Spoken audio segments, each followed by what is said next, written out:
Hello, my name is Ari. Welcome back. And the Goodreads Choice Awards, is that what it's called? The Goodreads Choice Awards for 2020 have come to a close. And the winners for all the categories have been determined. Did I read all 20 books in the fantasy category like I wanted to? Fuck no. But I tried. I probably could have done it if it weren't for me trying to do my Century Reads challenge at the same time, because I had 10 books for my Century Reads challenge that were considerably long novels. And then, like, how many did it end up being? I think I had like pre-read like 2 or 3 of them, so like 17, 18 books that were fantasy novels on top of that. I just didn't get it done, but I gave it a really decent shot. So, I'm gonna break this video up into 3 parts so you can skip around however you want to, or watch it all the way through. I don't care. I'm not here to police you. The first part is we are going to go through my top 10 from 10 to 1, and then Goodreads top 10 from 10 to 1. I mean, we'll do it at the same time. And then I will talk about the other 10 books in no particular order. That is only 2 parts, because the first part's kind of together.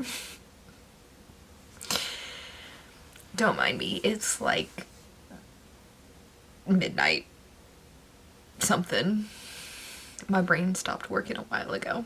Alright, so for me, which we'll do on this side, my number 10 book, and I'm only taking this out of the top 10, is Once and Future Witches by Alex Harrow. Now, is this going to be number 10 on Goodreads? I really doubt it. If I was doing a full like 20 list, would this have been number 20 on my list? Probably. I don't like Alex Harrow's writing style. I just, every book that I've read by her, it's like I get what she's going for, but I think she just misses. Like, this is supposed to be a book about feminism and witches and empowerment of women and blah blah blah, and I hated it. And everything about that book was like, oh, this sounds really good. I just don't like her writing. It happens. So for Goodreads, I don't know if I'm pointing the right direction anymore. Whatever. Goodreads, their number 10 was Peace Talks, which is Dresden Files number 16. I get this being 10. I get this being 10. I was actually kind of surprised it made it to the top 10, honestly. Next, for number 9, mine would be Peace Talks by Jim Butcher, which in reality I did not read Peace Talks. I am not going to read 16 books in a series that I've never started. Especially because I did read Stormfront, which is book 1 in the Dresden Files, and I didn't like it. This is a, like, detective noir type novel, but the detective, instead of being a detective, is a wizard, right? He's a magician, but it's got the same kind of style of male savior that any detective noir will give you, which just isn't really my style. So I didn't think it was like the worst book I've ever read, or that you should never read Dresden Files or anything like that. It wasn't for me. And then for Goodreads, their number 9 is The Empire of Gold, which is the Daevabad trilogy number 3. Number 8, wow, counting backwards is hard. I put The City We Became by N.K. Jemisin. Again, this book was very flat. Like, I'm not in love with New York, so maybe if you're in love with New York and know a lot more about New York than I do, then you would enjoy this book a whole lot more than I did. But for me, it was just like, the characters didn't really have much personality. They were defined by their boroughs, and having a single character's personality based entirely on a borough, it doesn't really enable that personality to be really fully developed because it's such a broad thing to base a personality on. I have read other N.K. Jemisin books and liked them. It was just this one just really wasn't for me. For Goodreads, their number 8 was A Deadly Education by Naomi Novik. Makes sense to me, that's a fairly new release. And it has been very controversial. Next up for me at number 7 was Pyrenean Sea by Susanna Clarke. This kind of gets into, I didn't really have a problem with this book at all, range. It was okay. It was really weird.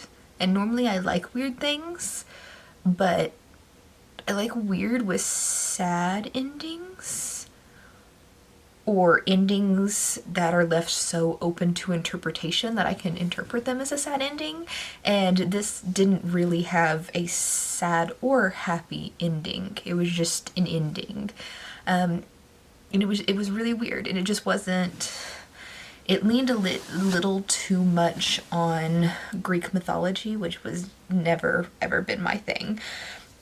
Goodreads Choice number 7 is Pyrenean Sea by Susanna Clarke. Hey, I got one right. And next up for me is Empire of Gold from the Daevabad trilogy. I did end up reading all 3 of the books in this trilogy this month on, so I can talk about the whole trilogy. I'm not going to really give any spoilers, so don't worry about that. This is... how do I describe this?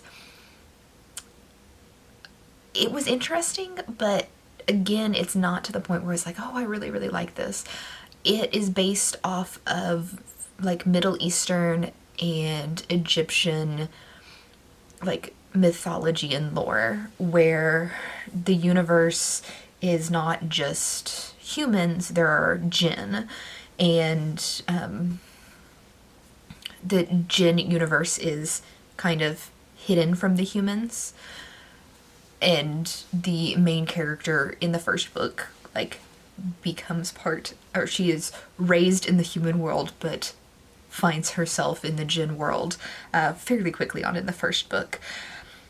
I thought this was good.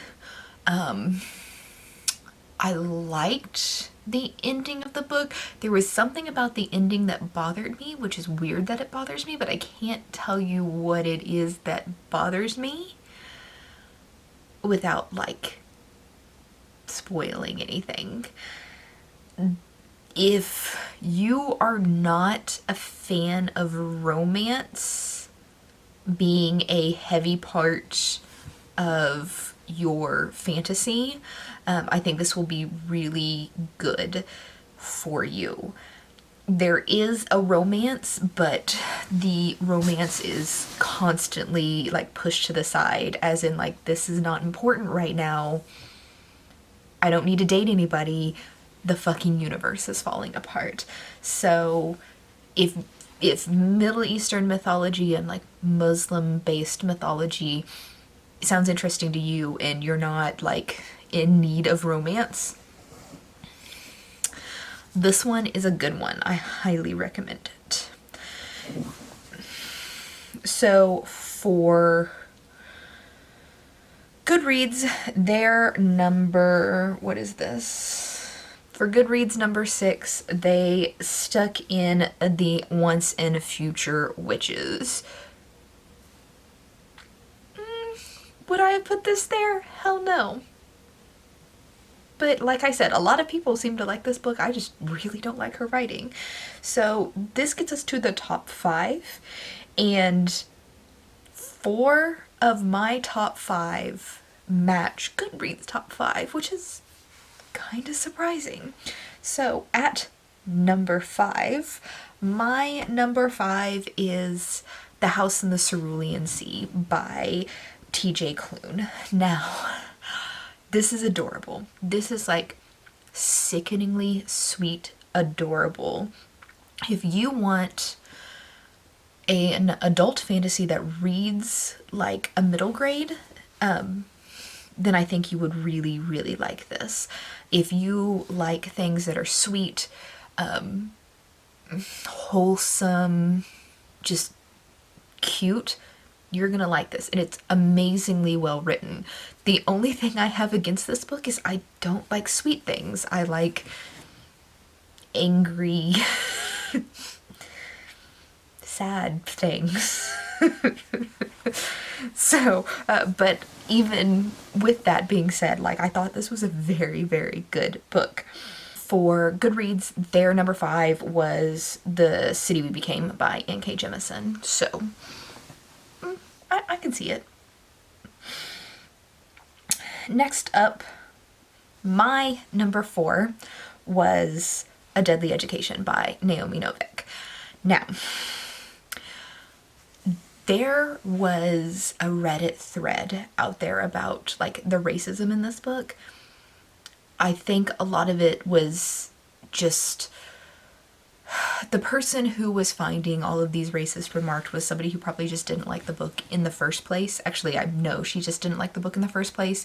And when you don't like something, you can go through and like nitpick it. Like for me, with Once and Future Witches, I can sit there and nitpick things and find things that most people wouldn't even notice in the writing. But I'm like, this is awful. Why would anybody stand this?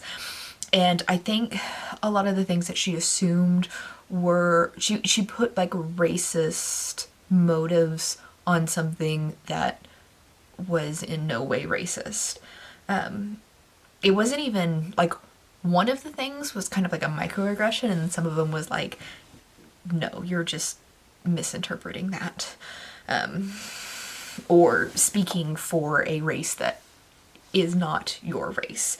Anyway, this was a book about a magical school. It was dark and everybody dies. So perfect book for me. For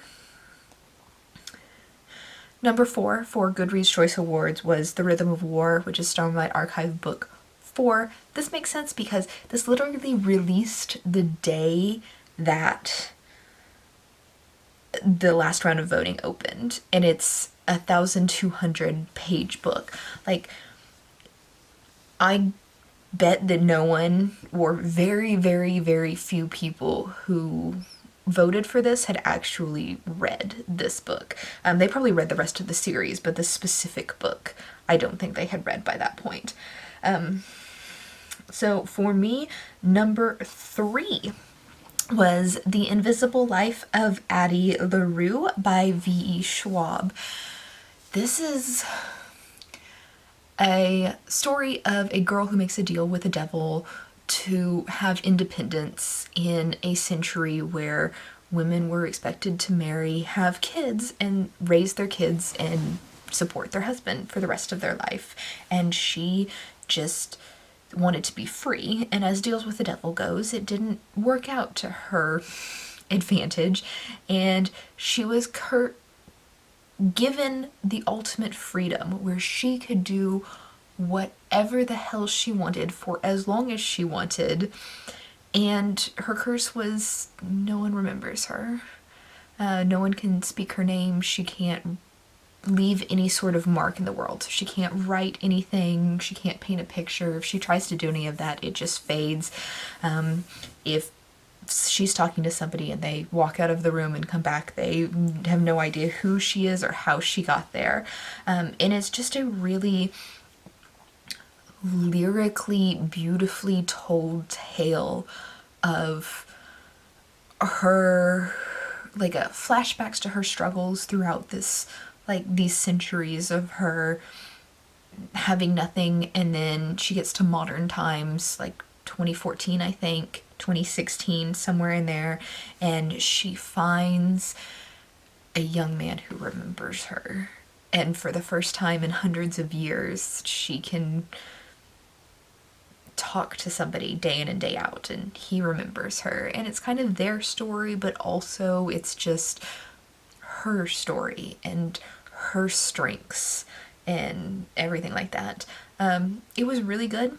It was really well written, and I haven't really run across many people who don't like it. A lot of people say it's slow, but it's meant to be like a slower build-up type story. It's not very plot driven.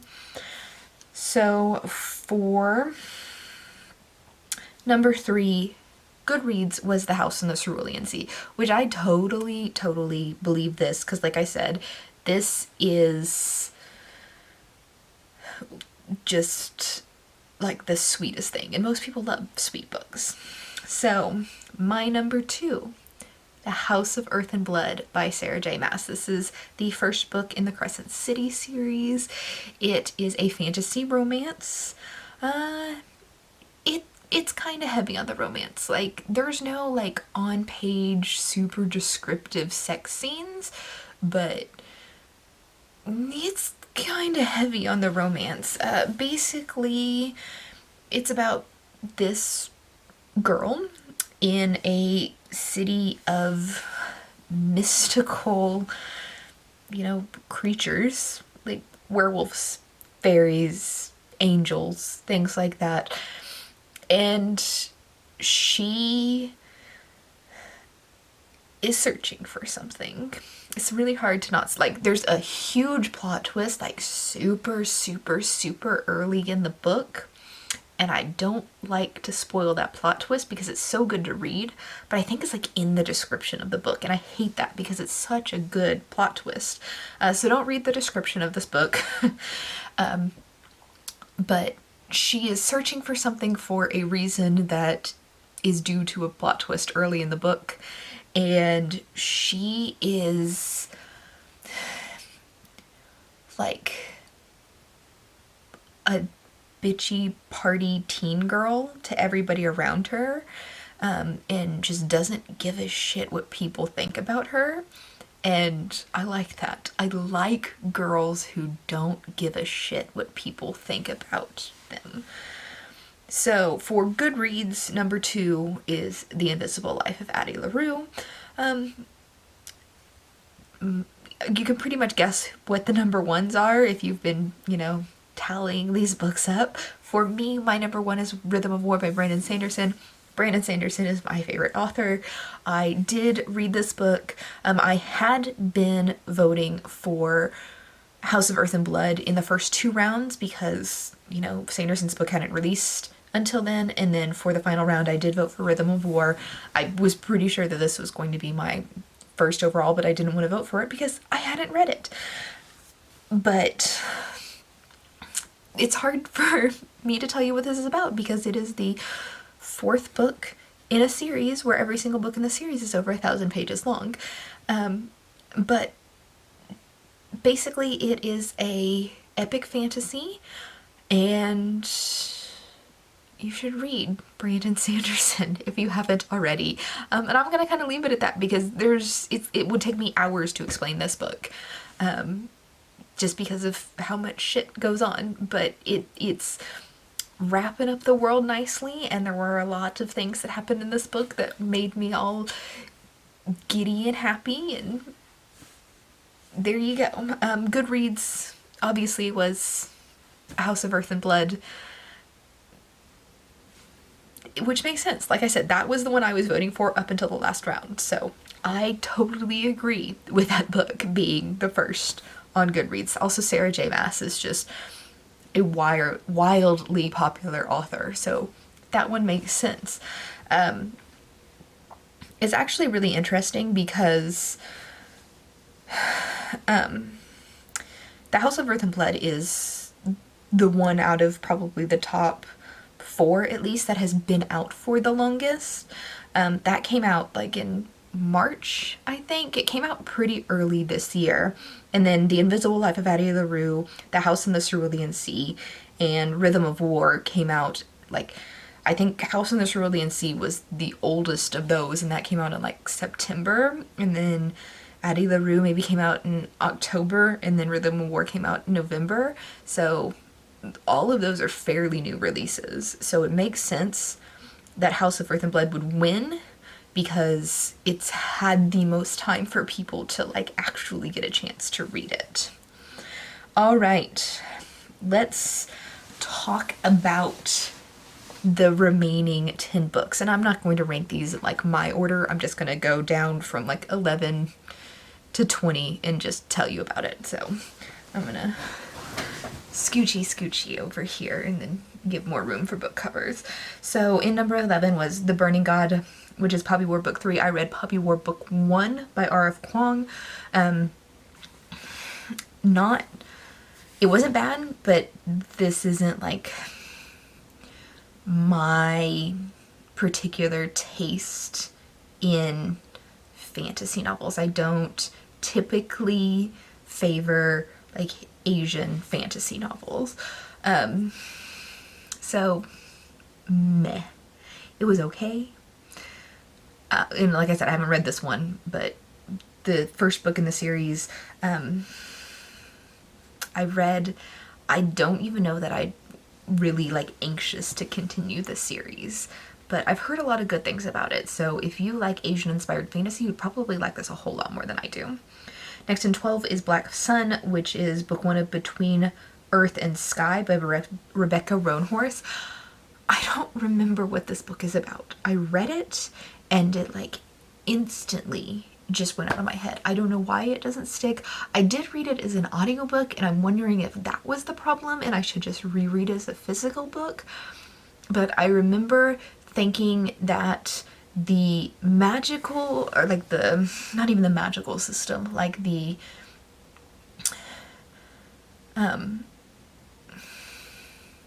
indigenous inspired like world was really cool, but I don't remember one damn thing about the story at all. So whatever.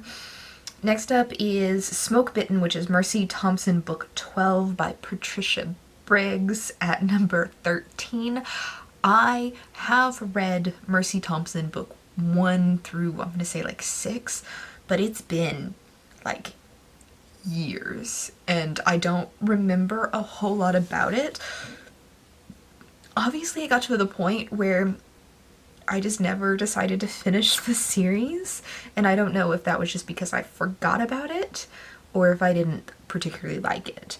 And I'm thinking because it doesn't really stick with me that I maybe just was mediocre about it. Like, I know what it's about. Mercy Thompson is a coyote shifter and a mechanic, and she lives near a bunch of werewolves, and it's fantasy romance, so she sleeps with like the head werewolf a lot.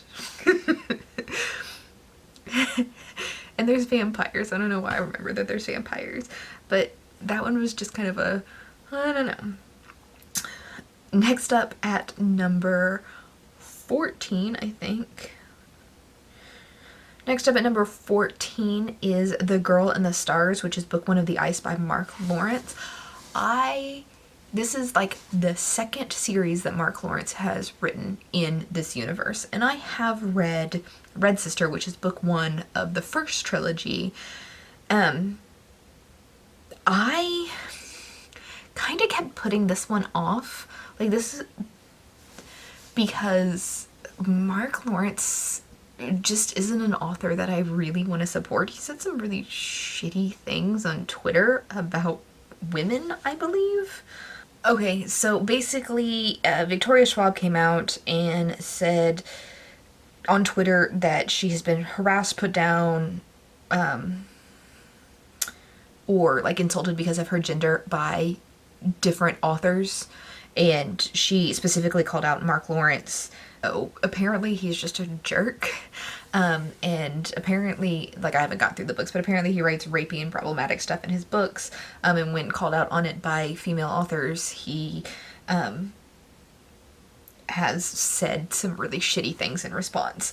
So, just after that situation came out and just how he speaks to and about women hasn't made me super excited to finish any of the rest of his books, even though I already own a lot of them, so I'm not like putting any money in his pocket, because I bought all of the books like before this came out. But it's just one of those things where it's just like I keep putting it off. I keep putting off reading his books. I do have to say that I really enjoyed Red Sister, so there's a possibility that this book is really good. This is seriously just me not wanting to support the author and continue reading his books. I will eventually get to it. It's just low priority for me. Next is The Empress of Salt and Fortune, which is Singing Hills Cycle 1 by Nhivo. And this was a very short, it's like a novella. This is heavily influenced by, I want to say Chinese, but I could be wrong. But very Asian mythology and their type of storytelling, where the character kind of like goes around this house and picks up items. Like she'll find an item and she'll pick it up, and then an older woman basically tells her like the story of that item, and it just so works out that each item that she's picking up from completely different rooms that have nothing to do with each other somehow perfectly chronologically tell this story. It is just not my type of storytelling that I enjoy. I don't like it when things are like insanely convenient in a way that just never would happen. I can't suspend my disbelief enough to think that somebody would just like randomly pick up objects and it just happened to be in the perfect order. So it wasn't awful, but not excited about it. Next up, for number 16? Yes, number 16 is Battleground, which is number 17 in the Dresden Files. And as you see, there are 2 books from the Dresden Files on this list for some reason. So everything I said about the last Dresden Files books applies here. Next up is Wintersteel by Will White. And I read the first book in the series, because this is, I don't remember what this is. This is Cradle number 8. So I read Cradle number 1, which is Unsold. And I surprisingly enjoyed this. So you know how I've kind of gone up so far and said that I don't really like Asian inspired stories? Well, this is an Asian inspired story and I was very intrigued by it. There's another trope in here that I don't like, and I can't remember what it was right now, but it was another trope that I don't like, and I'm still intrigued by this story. Now I've got to go look at what the trope was, because it's going to bother me if I don't. Oh, the other trope is it's sci fantasy, which is like a science fiction fantasy combination thing. And I don't typically like science fiction fantasy combinations. Because I don't want my magic system explained away with like science. I either want science or magic, but not usually combined. It doesn't really happen in this book, but another thing that you usually get in sci fantasy is like guns, and not my favorite thing in the world. This one doesn't have guns, at least not in the first book. So I really enjoyed that. Would I have put that in the top 10? Maybe. I might have put that in the top 10. Next, at number 18, is The Bonesaw Daughter, which is The Drowning Empire, Book 1. This is one of those books that I remember really enjoying it when I read it, but now that I've taken some time away from it, like, what happened in the book and why I enjoyed it is kind of slipping out of my memory. The magic system has a lot to do with bones and constructing like creatures out of, not really the dead, but in the society, people, when they are children, have like a piece of bone taken out of their skull and given to the emperor, and the emperor uses these pieces of bone to create constructs that kind of do his bidding. And you can have like a very simple construct to like a hugely like complicated with like multiple bone shards in it construct, and the bone shard powers the construct and drains the life of the human that shard belongs to.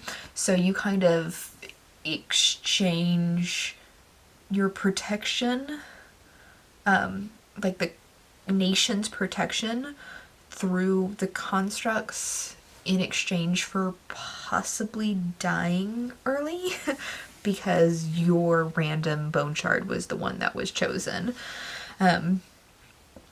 And we know early in the book that the emperor is going insane. But can anybody stop him? Oh, also there was this... The emperors kind of came into existence because there was something that only he could defeat. It was like a very vague thing, and that happened like 1,000 years ago. And then people know that the emperor and his constructs and his bone shard magic is the only thing that can protect them, but those things haven't been seen in like 1,000 years.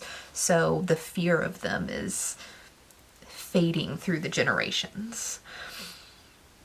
Next, at number 19 is The Trouble with Peace, which is the Age of Madness Book 2 by Joe Abercrombie. So this is in the First Law universe, but I guess he writes his trilogies in separate, but you kind of like can't skip to the second trilogy because you'll miss a lot of world building.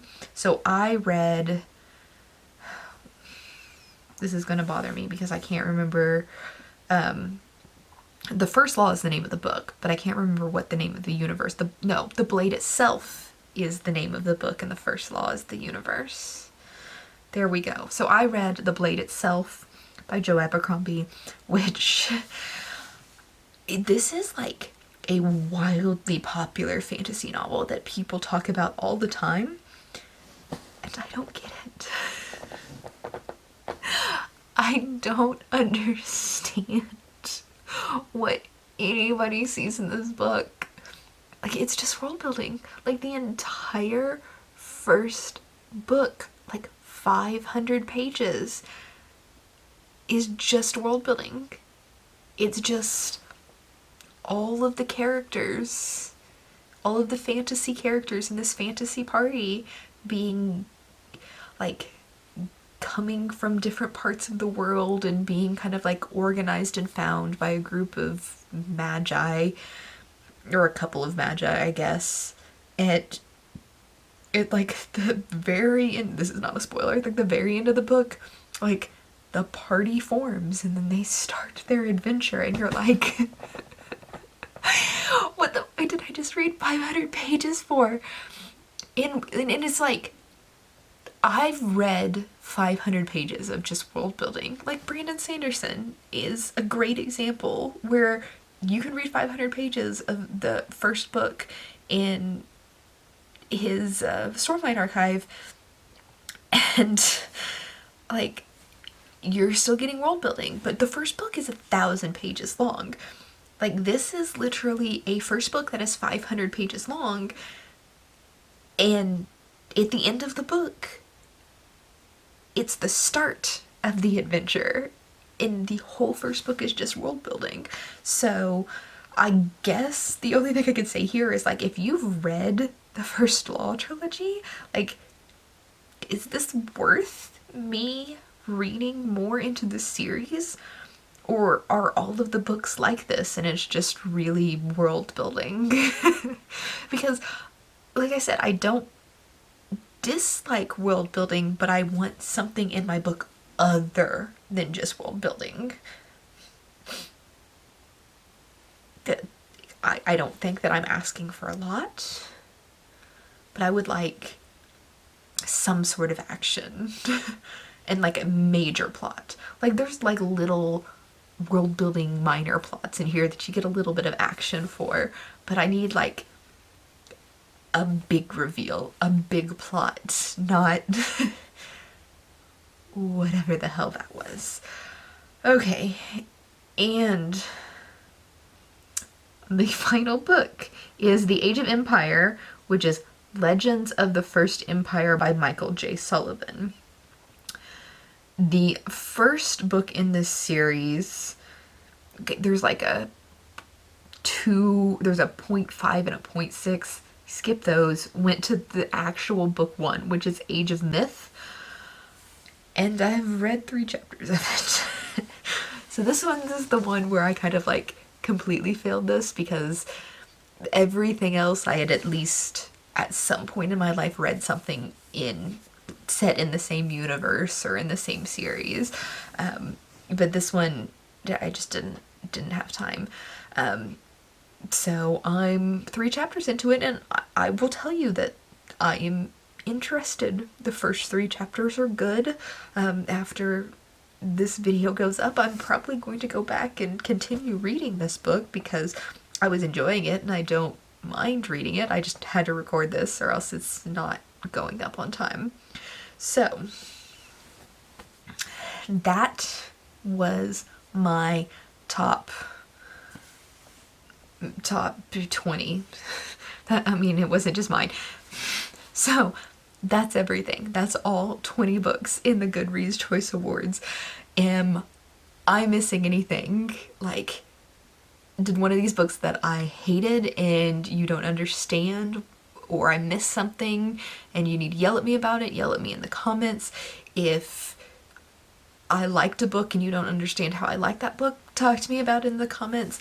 The ones that were series that I read the first book in the series, tell me which one of those series that I should prioritize reading. I think in January I'm going to like do a big focus on catching up with series. So if any of these series sounds like something that you think that I should like really catch up on because it's so fantastic, let me know that down in the comments too, and I'll catch you in the next video. Bye!